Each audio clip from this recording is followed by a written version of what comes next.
Hello everyone! Kumusta? This is my CATTLEYA Portia Blue and she will be blooming.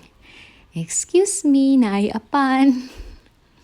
This is my first CATTLEYA to bloom in a self-watering pot. And today I'm going to show you how I fertilize and flush my orchids in self-watering pots. And I also do the same to my other orchids in semi-hydro, and I want to show you the root tips. They look very healthy. And in my previous video on how I fertilize my orchids in semi-hydro, the new roots were burnt or died off. So today I'm happy that they are healthy, growing, and no more root burns.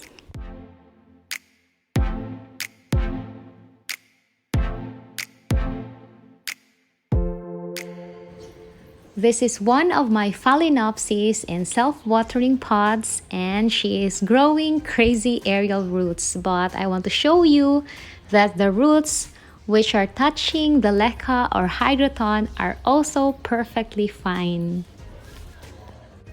This is the inside of the pot.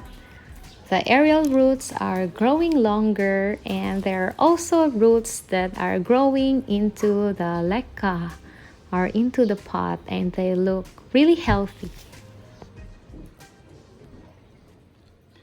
This is my largest phal, and this is one of the phalaenopsis that I got from PURIFICACION Orchids, Philippines, and I have an unboxing video of that, and I will include the link of that video in the description. I will show you the roots. And you see that there's a root here that is brown, and that was before when they have root burns, and you see that the newer roots are already okay and not turning brown. The roots inside the pot are also healthy and growing.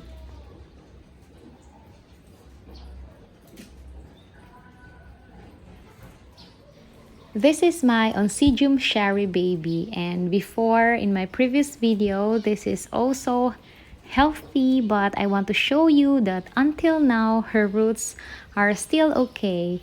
No deposits, I think, or mineral buildup on the leca because I'm constantly flushing it. Her roots are growing and even outside the pot. I hope that this one will rebloom for me because I really like the smell or the fragrance of her blooms. Smells like chocolate. And this is one of the phals that we repotted into a self-watering pot using charcoal. And she looks really sad. Look at the leaves. I don't know what's the cause of this, but I think it might still be because of spider mites, and that's why she looked very sad. But she is fighting, she is surviving, and she is growing. And look at the roots. Looks really healthy here too. I planted her with charcoal because I want to see if you can grow orchids in semi-hydro or self-watering pots with charcoal, and I think you really can. I will also include the link of the video where we repotted her into the self-watering pot in the description. So if you want to check that out, check in the description or in the info card. She actually have recovered a lot on that thing on her leaves, and the new leaves are looking healthy. This is my native phalaenopsis, a Philippine species phalaenopsis, and I want to show you that the new roots have already grown into the pot or into the leca or hydroton with no issues. Before, some of her roots have died off or had root burns, but now, no more. I just hope that she will flower for me because I am starting to worry that our warm weather here can't make her bloom. I will show you how I flush my orchids in self-watering pots and semi-hydro. This is my style, and if you have other ways on how you do that, I hope that you'll share it with me. It will be easier if I have a table here, but I don't have. So I'm just using the chair to demonstrate or to show you. And during this time when I'm flushing my orchids, I also shower them. I take this opportunity to clean their leaves with water. I do this at least every 3 weeks, but I prefer to do this every 2 weeks. But sometimes my kids won't allow me.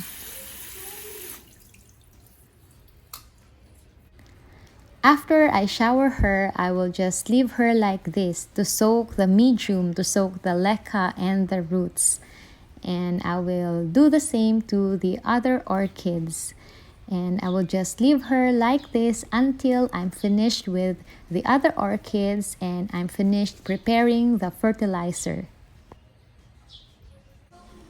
I transferred my other orchids here in self-watering pots or semi-hydro, and they are lining up. They are waiting for their turn to shower. So I'll just soak them first.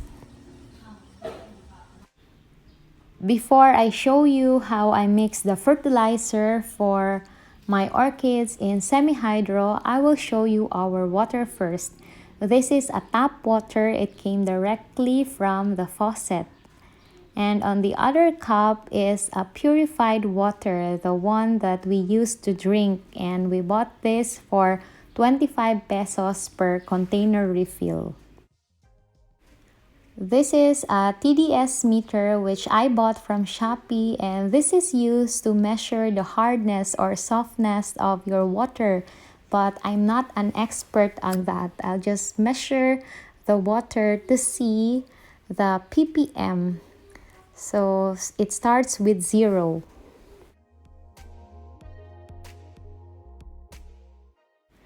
Now I will place this first in the tap water and I will show you the hardness of our water. And it is 158 ppm. For some, this is still soft, and I'm using this water to water all of my orchids, but I am not using this for the fertilizer. Now let's measure the purified water. And it is 6 ppm. So the purified water is what I use for mixing my fertilizer, even for my other orchids that are not in semi-hydro. So what's the best water to use? I really can't answer. I just showed you the TDS or the ppm of our tap water and purified water and what I am using. It could be different in your area. Now, I will mix the fertilizer for my orchids in semi-hydro, and I am using this 4-liter container to mix the fertilizer. I place a little amount of water first and then I will add the fertilizer or the mixture.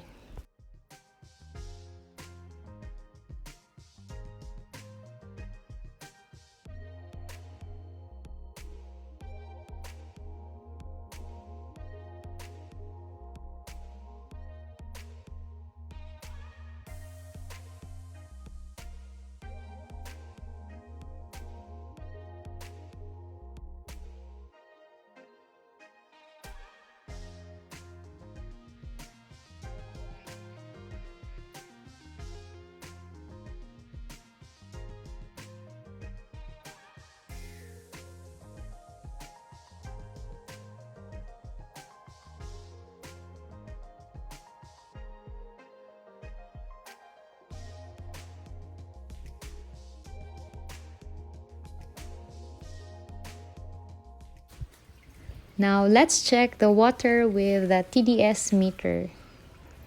It starts with 0.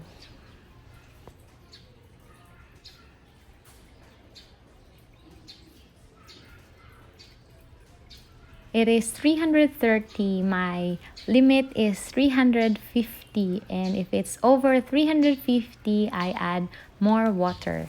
But since I've done this for a number of times already, I no longer measure the water. I just stick with the measurement of my fertilizer mixture.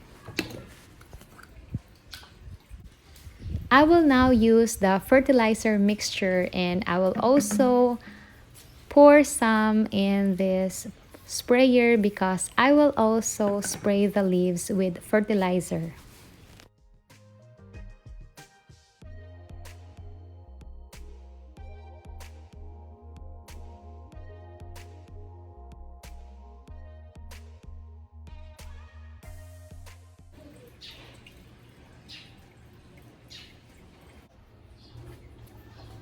And now I will just dump the water out before I add my fertilizer in the water reservoir and before I spray the leaves with fertilizer.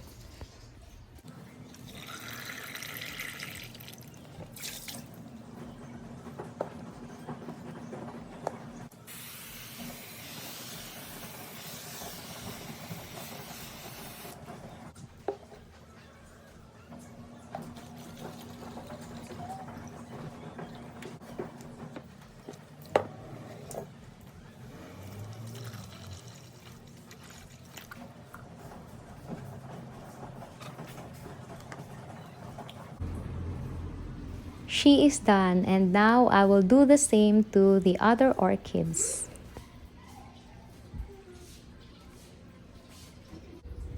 They are soaking, and now time to fertilize them.